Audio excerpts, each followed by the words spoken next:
But I want to start with the Ja Morant deal. So Ja Morant is going to be suspended 25 games. 25 games. And just the quick background on everything that's going on, the union came out and said it was excessive. And Ja Morant was apologetic and even apologized to kids and fans that look up to him. There's not really a number that will satisfy people. 25 is about right. Like, let's not go crazy. Is he continuing to do things which draw our attention in a negative light to a guy that was only a positive story this time last year? Yes. Right? And, you'd have to think the first suspension or time away wasn't enough. And some of it was, hey, there's this story about the summer and your boy's beating up a 17-year-old kid playing hoop at your house. There's the question of legality when you're not doing anything illegal. He didn't do anything illegal in Denver. Did he do anything illegal here? But you're suspending him for stupidity and for perception. And perception does become reality. I genuinely think that in suspensions, if both sides are pissed, you nailed it. And the union thinks it's excessive, and many other people in society think it's not enough. Feels like 25 games is just about right. All of us can be appalled and go like, dude, what are you doing? We all like you. We all want you to succeed. Stop being a fake gangster, whatever. And say you need to be suspended. You need to take some time. The other part to it is, and I don't know how you guys feel about it, but the fact that this has all happened in the off season means that the suspension, though, only, quote unquote, only 25 games, and he's going to lose a ton of money. By some estimation, what, $7 million? Is that right in salary he'll lose? That's a lot of money. But more than anything, you carry that scarlet letter for the whole offseason. The suspension is 25 games in the regular season, but it's not like this is the middle of the season. He's suspended 25 games, then we see him late in the year, then we see him in the playoffs, much like this year. You're carrying that scarlet letter of stupidity through the offseason, through the Las Vegas Summer League, into the preseason, into 25 games. It's almost double jeopardy, earned double jeopardy. But I actually think that Silver got it about right. Like, you didn't crush him. You didn't end his year. You didn't end the Grizzlies' year. But you very much hurt his image. You very much hurt that team. They got to play at least the first 25 without him. And it stands as a next time where you're losing a year type thing. That's my perspective on it. I don't think it should have been nothing or a slap on the wrist, but I don't think it should have cost him a year. 25 games is a lot. There's 82 games in the season. You do the math. That's more than 25% of the games. That's a lot. That's a lot.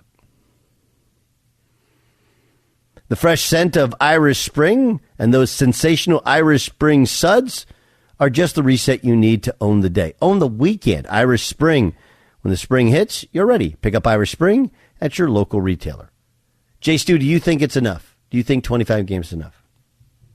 Sure. Remember, I was a fan of the checklist. You didn't like it, but I liked the concept that the Nets had for Kyrie Irving when he retweeted that anti-Semitic documentary. I liked the checklist of you do this, and this, and prove to me that you're a different person before we let you back into our company. I like that.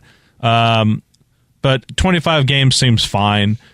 The kind of the next part of this, now that the NBA has levied the suspension, I would love for this to happen, and it's not going to happen, but I would love for the NBA to take a little bit of culpability in this.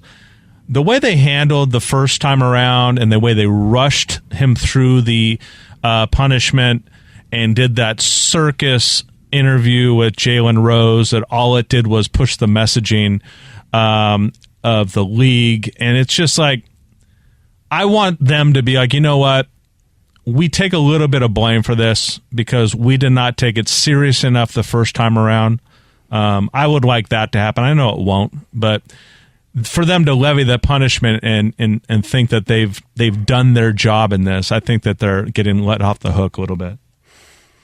I would agree. There's egg on everybody's face, but most of the egg, though, don't you think is really on his face? Oh, right? No doubt. And I don't blame his handlers or people or for the decisions he's made or anything.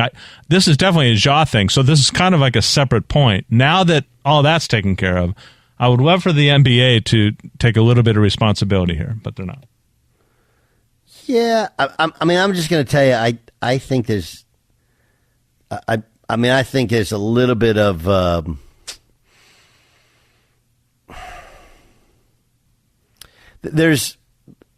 you got to be reasonable. Like, again, our place of work is different from their place of work, but if you're roundly embarrassed, you go meet with your boss.